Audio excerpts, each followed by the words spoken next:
Hey guys, it's Ted Bogert. Welcome back to the TED Show. I am really excited to have this young lady on. She's professional. She's got a great smile, great personality, such great energy. Asmaa Filali is here. She is with Remax Sunstate Realty. She's got a whole story and journey, and I'm excited to have her share it. Welcome to the TED Show, Asmaa. How are you? Doing great. Thank you so much for the invite. I'm really excited as well being here with you at this podcast. I'm very excited. I know based on talking with you that you have a very interesting and wonderful background.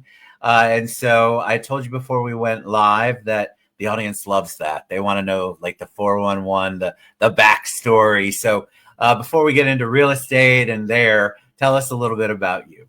So I came from Morocco like 13, 14 years ago. So I moved from Morocco to the US. And before I came here, so I have a bachelor's degree in American and English studies from a Moroccan university. And then when I moved here, I studied for my master's and I got a master's degree in advertising and marketing communications. Wow. So I speak three languages, of course, besides English, both Moroccan, Arabic, and French. And prior to doing real estate, I was a Disney cast member. So I started as a personal vacation advisor, basically servicing French-speaking Canadians, planning for all their Disney stay from A to Z, or like a one-stop shop. So it was like a lot of conversations involved. We were basically like travel agents for them. And then I joined later on the Disney Vacation Club as an advanced sales associate. And that's basically my background. It's amazing. Tell me, I'm fascinated by lots of things there. First of all, I can barely speak English, so the fact that you speak 4 languages really is unbelievable. 3 or 4 languages. I consider myself an underperformer in front of, other Moroccans around. What made you want to study U.S. American? Was there a passion behind that? Did you want to eventually do business in the States? What was your, obviously we all have passions. That's why we pick our degrees. What was your impetus behind that? It was actually just like joining university to study English studies. But then I think because of the globalization, so they prefer to, include American studies, American literature. So, and I basically just like fell there. It's not something that I really chose, but the department back then, that's what they chose to taught us. And it was amazing. It was very good, actually. So studying about the US before I moved here. So like all of the cultural shock, it was taking me back from home. So I came here prepared. Let's say that. I'm always fascinated by people who come from other countries. I just think that's amazing because I've visited other countries, but I've obviously never lived in another country. So was it culture shock for you? Was it what all of the studies showed it was, or was it completely different than what you learned in college? Like some of the shock, of course, like at first when you first come to the US and people start talking to you, you're like, okay, so that's not the English that I studied back home, because you're like 24/7 speaking Arabic and French, and all of a sudden, like now you're like among people who speak English, and it's American English, not like the, like standard English that we were taught back in school. So that was like the first shock. So someone, if he speaks, I'm like, okay, can you please repeat it or just slow down? And then it just like got easier and easier by time. What was it like working at Disney? It was amazing. So like both positions basically prepared me very well for real estate, because first of all, you're doing customer service, you're doing sales, and you're doing marketing at the same time. And you know how Disney are, they pride themselves in being like the best customer service company in the world. And coming from that environment, like as I said, it prepared me very well in becoming here. So I'm proud of being, like a customer member like one day with Disney. I love it. What was the reason? How did you transition from a master's degree in ad PR and working at Disney to real estate? So it was never planned. I mean, I think that's the answer of every single person you invite to the show. So I got my license back in 2016. But it was just like, yeah, it was a challenge to me. So most of my friends around me, they had their real estate licenses, and I was back then like studying for my master's degree. And I'm like, is that a thing? So you need a Florida driver's license and a real estate license at the same time.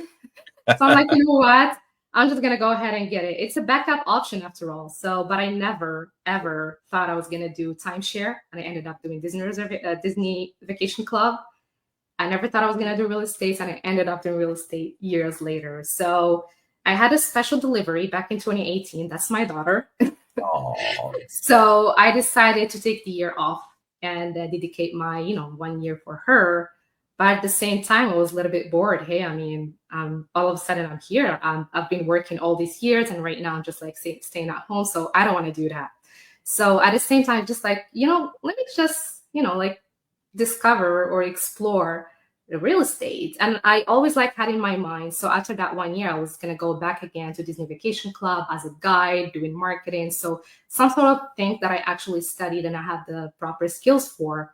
But then I'm like, I got into real estate. I started with Remax, and all of a sudden, I'm doing everything that I did before, growing my business. yes. So doing customer service, which is the highest thing in real estate, doing sales, and at the same time promoting my business through what I studied in my master's. So, and this is how I ended up basically doing real estate.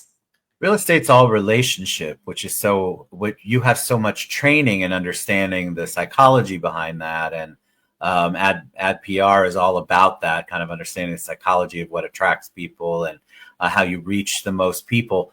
But that's a bigger scheme. I feel like one of the things I love about you from talking with you is that you do have a passion for what you do, and you do have a passion for helping people. I mean, that's sort of where your career's gone. You don't go to Disney and not want to at least work with people. So what skills have you brought from DVC and Disney to the real estate world? What skills did you learn there? So first of all, in Disney, they don't want to talk sales. They like to talk customer service or sales through customer service. They want to teach you that, hey, I mean, you're there to help people. If you're there to help people to just like make a sale, you're not going to make a sale. Yes. So you have to be a people's person. You have to go out there with the intention that you're actually helping, and sale will come by itself. So you don't have to try hard. Just show up, and then business will come. So basically, that's one of the biggest things that I took from Disney to this career. The second thing, I mean, Disney Vacation Club was like all the time in the resorts, in the parks. So some people, I mean, it's Disney. Some people are curious about learning about Disney Vacation Club. So they come to your booth and they start talking about it. But there are some days who, people don't touch your booth. So you have to go out there and talk to people. So I'm an introverted person. And some people who see me, they don't think I'm an introvert, but that particular job like showed me how to go out there and look for business. So I have to start that conversation when nobody's touching my booth. Yeah. Exactly. So that turned me, I mean, as I said, like I'm an extroverted introvert, but that particular position, like it helped me like go out there and look for the business instead of just like being passive and, like waiting for it to come. And it's a great skill. That's a great skill to have. I think a lot of real estate professionals are struggling because they were order takers for a very long time. And now actually having to go out and find the business, cultivate the business, build their relationships. They weren't taught that. So it's been a big learning curve for a lot of people. I was guilty of that too, to be honest with you. The first few years, I thought that, hey, I mean, I'm just here to show houses. So I'll get referrals from my friends and family. And guess what? I didn't get referrals from my friends and family. They didn't use me.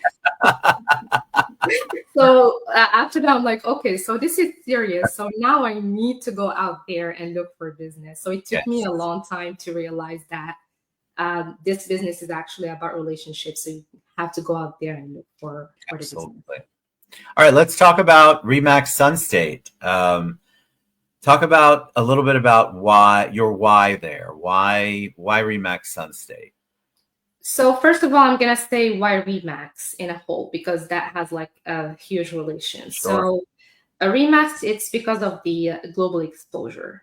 So Remax has that huge branding and it's like everywhere in the world. So people don't trust you when you're new agents because it's you. They trust you because you're part of like a bigger name, which is Remax. And this is how I ended up getting a lot of my business when I first started doing real estate.